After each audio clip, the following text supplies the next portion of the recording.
Wabro kama kama. Au mwanangu nilipomkuta na shemeji yangu, mke wako. Ile na analoji pale hivi hapa hivi nyuma hapa kwa sasa hivi hapa. Hawa ipo naenda kupelekwa moto. Twende. Tumwai basi na wewe na mke wako ndio. Yuko na mshikaji. Na jamaa wewe twende basi. Wewe benchi na masiala bwana. Mke wangu mbona ameenda kanisani? Ameenda kanisani? Kanisani sasa hivi ni lodge wewe.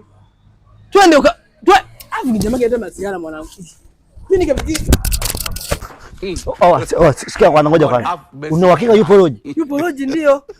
Hebu ngoja kwanza, niambie kwanza, huyo jamaa yupoje kwanza? Huyo jamaa sasa, yani yupo jamaa hivi ana mwili ni mweupe. Hapo ana vieti fulani hivi. Unaona gani vieti? Ni nyeusi hiyo vieti. Hivyo, nyeusi sasa. Jamaa moja hivi white hivi. Ana midevu hivi mingi. Ana midevu mingi. Mrefu hivi kadhaa na kula jimu hivi. Ndio. Nishamjua. Nishamjua. Sasa tuende tumwai.